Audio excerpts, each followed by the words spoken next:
Aleluia! Deus colocou uma palavra no meu coração para ministrar sobre o instante do milagre, o momento do milagre, o instante que você toca o milagre. Você passa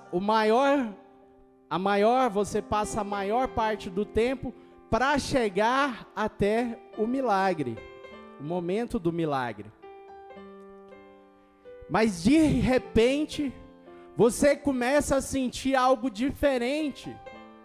Deus começa a te dar uma revelação diferente. Você começa a ter uma sensibilidade espiritual de que o milagre está se aproximando. Você percebe que o milagre está chegando. Quando o milagre acontece e a sua resposta é recebida, é o instante do milagre.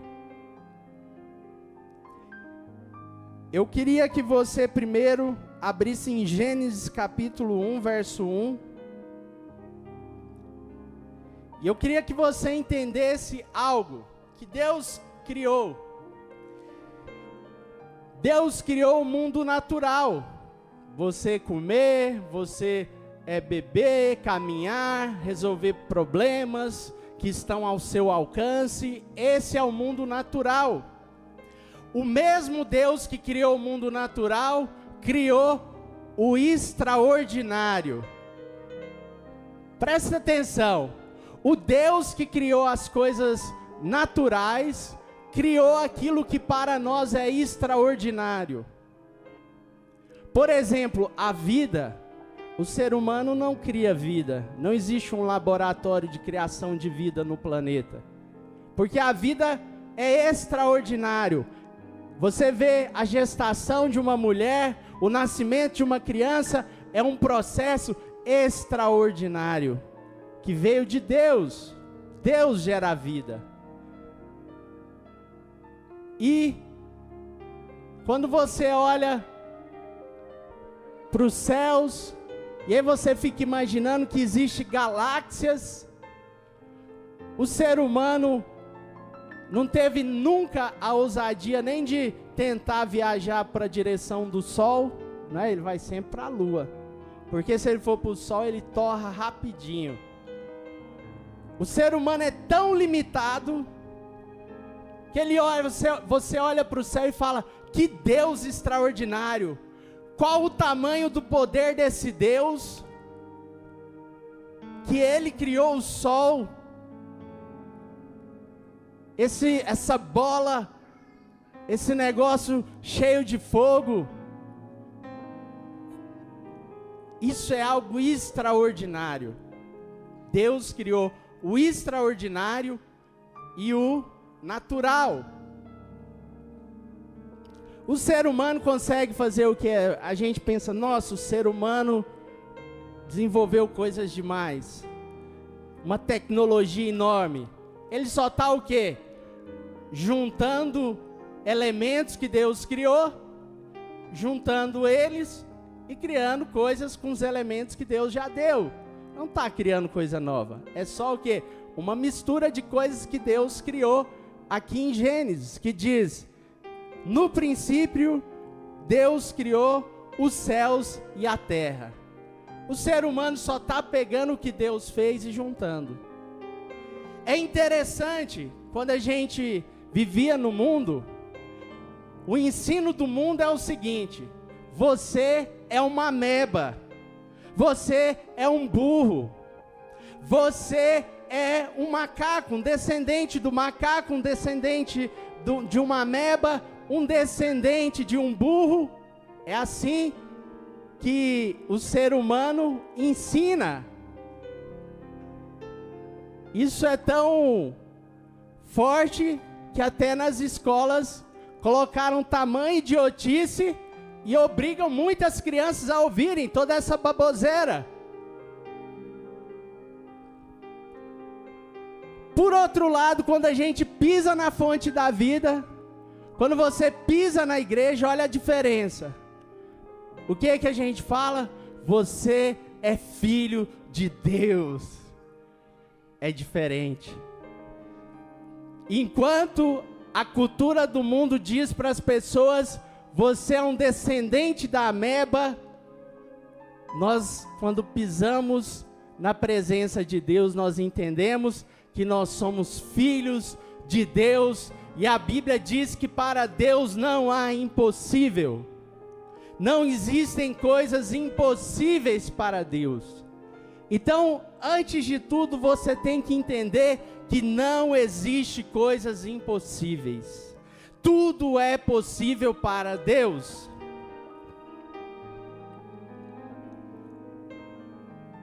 Só que existem coisas que são extremamente difíceis de acontecer. Que existem uma probabilidade muito baixa de acontecer.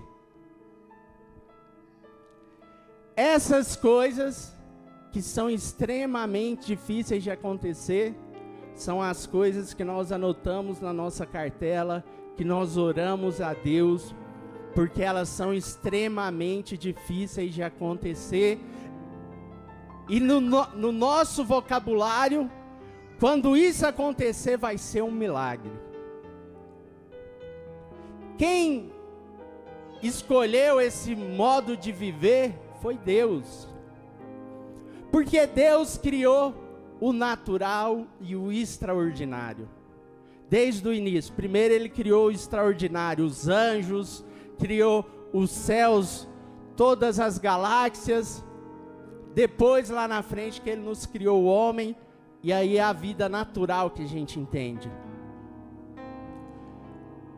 O Deus que criou o extraordinário te leva a sonhar. Olha que maravilhoso. Abre comigo em Gênesis, capítulo 37, verso 5.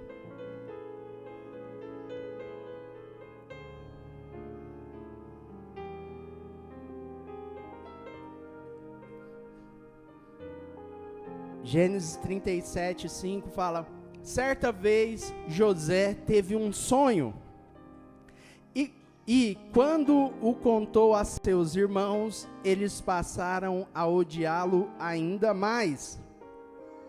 Ouçam o sonho que tive, disse-lhes. Estávamos amarrando os feixes de trigo no campo, quando meu feixe se levantou e ficou de pé. E os seus feixes se juntaram ao redor do meu e se curvaram diante dele. Olha que extraordinário, ele teve um sonho. E que bonito o sonho dele. Era dentro da cabeça dele ali da época. Ele sonhou com os feixes de trigo. Ele não ia imaginar uma Ferrari, algo diferente. Ele ia imaginar o que é algo do contexto simples dele. Um feixe de trigo. E ele pensou no sonho, ele viu no sonho, o dele se levantou, os outros juntaram em volta dele e se dobraram diante dele. Isso foi um sonho, é uma revelação de Deus para José. Os sonhos, a visão que Deus te dá é uma revelação para você. Você não pode tratar como algo que você vai jogar no lixo. A reação dos irmãos dele, a Bíblia diz, verso 8, seus irmãos lhe disseram, então você vai reinar sobre nós? Quer dizer que você vai nos governar? E o odiaram ainda mais por causa do sonho e do que tinha dito. Deus deu uma revelação para José. A tua visão é uma revelação de Deus. A tua visão é de coisas extremamente difíceis de acontecer. E você precisa entender que é Deus que está te dando essa revelação. Os irmãos dele, entenda, sua família não vai entender a tua visão, os teus sonhos. Porque eles te veem o quê? Naturalmente. A família de Jesus não entendeu o chamado de Jesus. Eles não entenderam, é Jesus que mora aqui com a gente. A sua família não vai entender a sua visão, o seu sonho. Porque Deus dá para você. Ele quer. A fé não é testada coletivamente, a fé ela é testada individualmente. O coração é testado individualmente. É o teu coração diante de Deus. E Deus quer ver a tua resposta.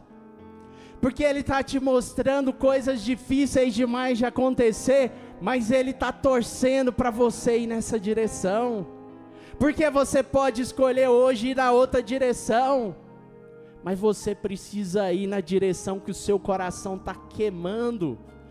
Diante de Deus, Deus está colocando fogo, para você ficar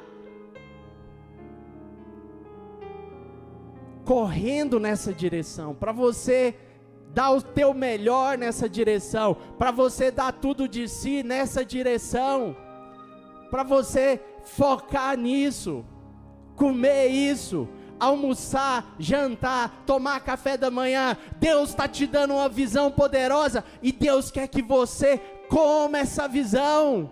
Deus quer ver você alcançar. Deus quer que você dê o teu melhor.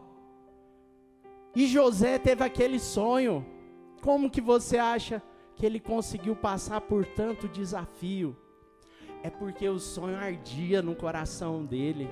Ele sabia que não tinha obstáculo que iria fazer ele parar. Não tinha dificuldade que ia parar ele, porque estava com o Espírito Santo queimando no coração dele. E o Espírito Santo está queimando no teu coração, em direção àquilo que Deus está te mostrando. Depois teve outro sonho, no verso 9, e o contou aos seus irmãos: tive outro sonho, e desta vez o sol, a lua e 11 estrelas se curvavam diante de mim. Quando contou ao pai, você pode olhar, você pode ler essa história, fazer um filme de Hollywood na perspectiva de José ou na perspectiva dos irmãos dele. Na perspectiva de José, ele estava queimando o coração. E ele, eu ia falar um negócio, mas eu não vou falar. Ele não estava nem aí.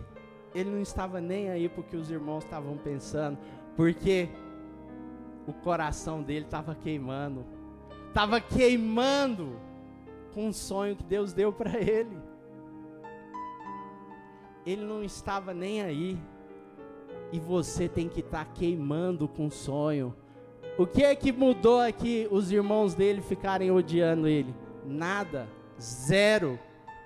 O sonho que Deus deu para você, alguém falar contra, deixar de se apaixonar pelo seu sonho, lutar pelo seu sonho com você, não vai mudar nada, porque Deus te deu o sonho, e Ele vai dar o caminho, vai colocar as pessoas certas no seu caminho, vai fazer as coisas acontecerem, porque Deus é quem te deu, é Deus que escreveu, Deus determinou, Deus, Ele diz que Ele escreveu a tua vida, e se você acredita, você vai chegar lá, porque Deus escreveu, é uma atitude de fé. Não foi assim que Abraão teve que agir? Através da fé. Deus quer que você se mova pela fé.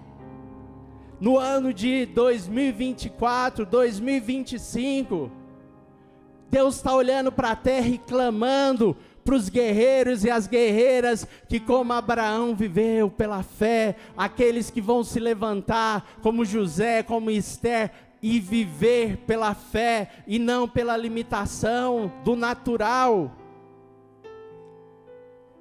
Quando o contou ao pai e aos seus irmãos, o pai o repreendeu e lhe disse: que sonho foi esse que você teve? Será que eu, sua mãe e seus irmãos viremos a nos curvar até o chão diante de você? Assim seus irmãos tiveram ciúmes dele. O pai, no entanto, refletia naquilo.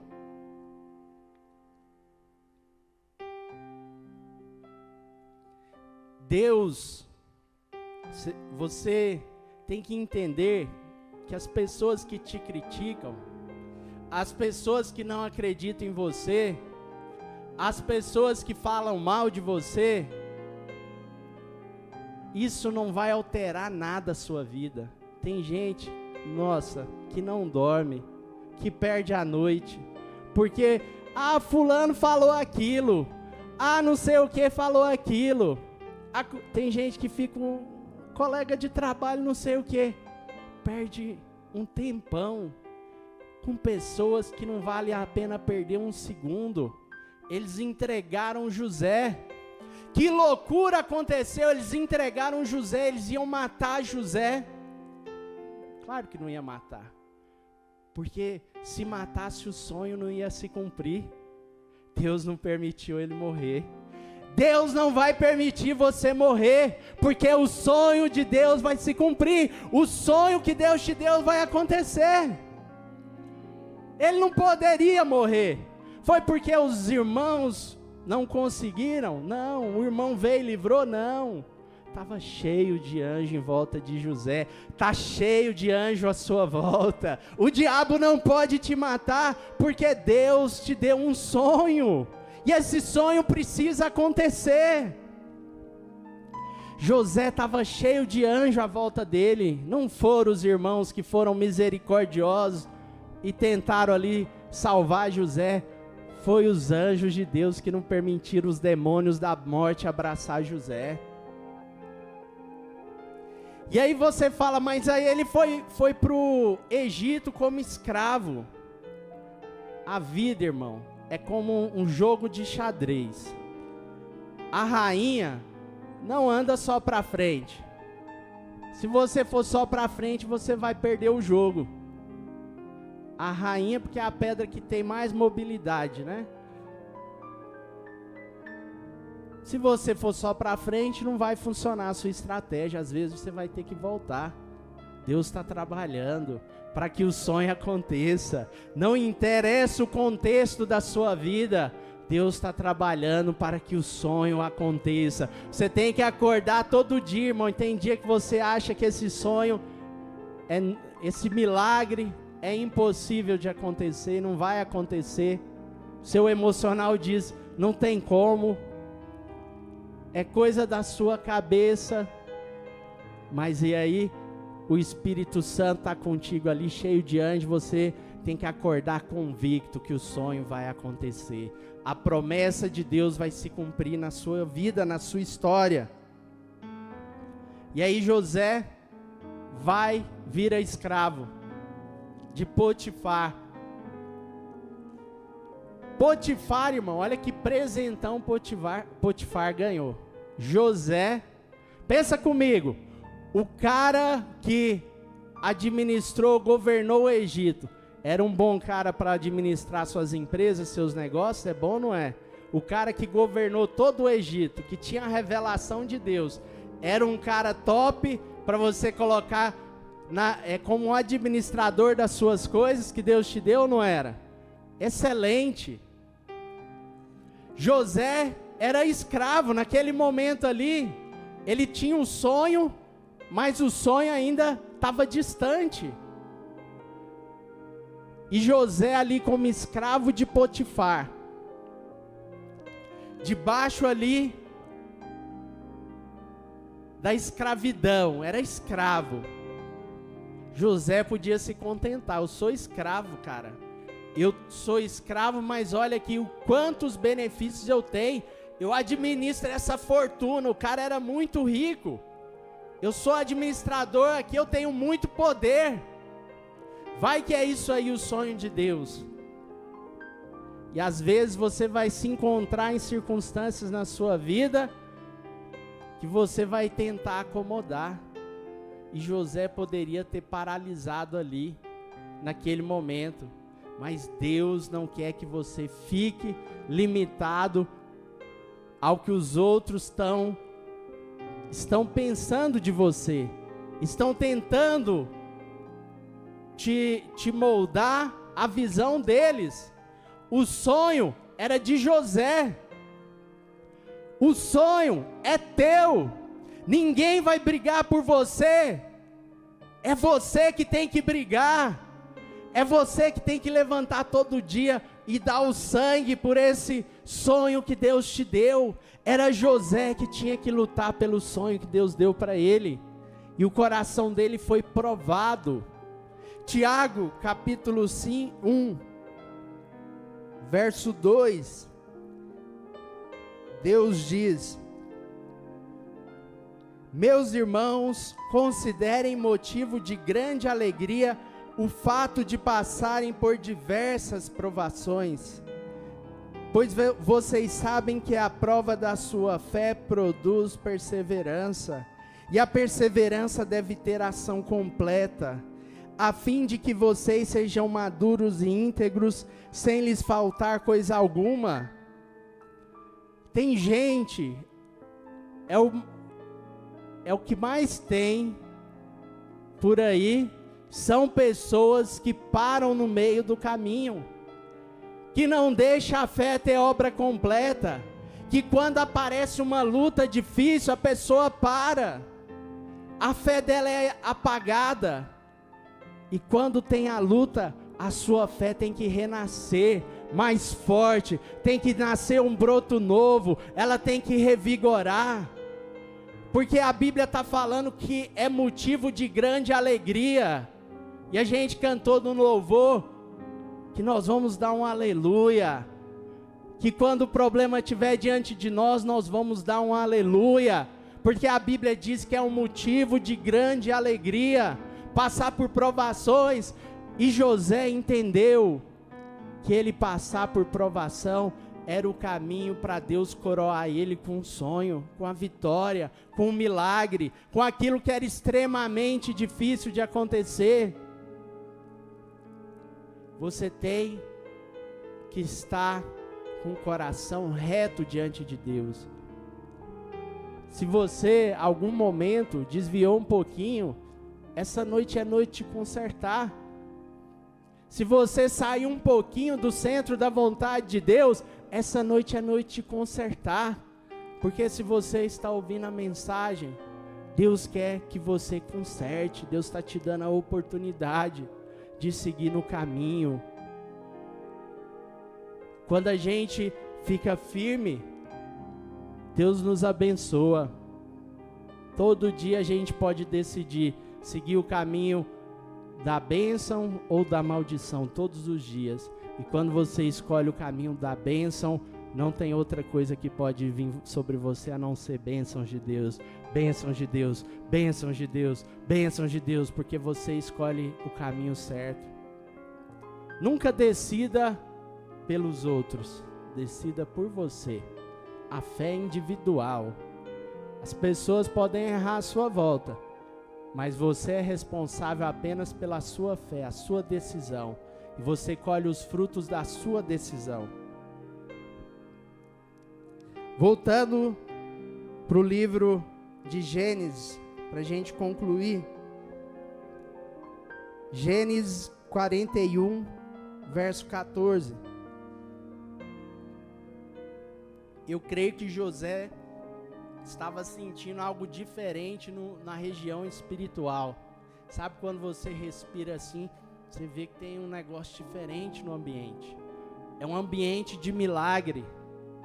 É um ambiente de Deus agindo, de Deus colocando a mão.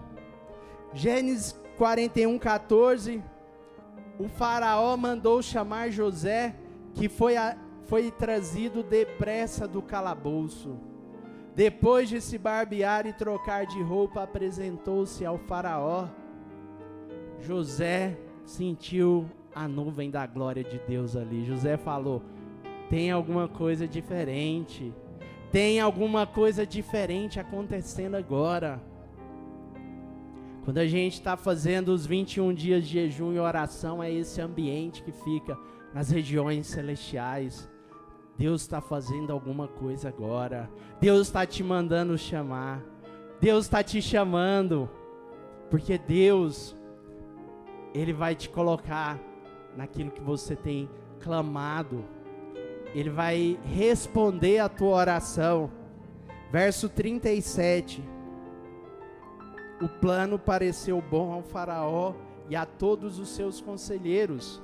Por isso o faraó lhes perguntou: será que vamos achar alguém como este homem em quem está o Espírito Divino? Disse, pois, o faraó a José: uma vez que Deus lhe revelou todas estas coisas, não há ninguém tão criterioso e sábio como você. Você terá o comando de meu palácio, e todo o meu povo se sujeitará às suas ordens. Somente em relação ao trono serei maior que vocês. Quem sofreu nessa história, gente? Os irmãos de José, que não entenderam o sonho. Eles pensaram que o sonho era eles ficarem diminuídos diante de José, com a pobreza de pensamentos que eles estavam. O sonho era que José se tornaria o governador do Egito. Era uma posição maravilhosa. Não era deles, não. Era do Egito inteiro. Mas eles eram tão egoístas, estavam pensando neles lá, que estariam debaixo de José. Mas eles teriam o irmão deles governando toda a terra, irmão, do Egito. Imagina que bênção, eles eram um povo separado, nem de longe tinham o poder dos egípcios. Eles iam entrar dominando uma terra enorme, mas a visão pequena, o egoísmo, a pequenez do pensamento colocou sofrimento sobre eles. Imagina o período de sofrimento que eles passaram enquanto José sumiu, desapareceu. O sonho de Deus é bênção. É bênção. E a gente tem que pegar o sonho como José pegou. Você precisa pegar o sonho de Deus como José pegou. Você precisa pegar os teus pedidos, os teus projetos, como José pegou, e dar o teu melhor.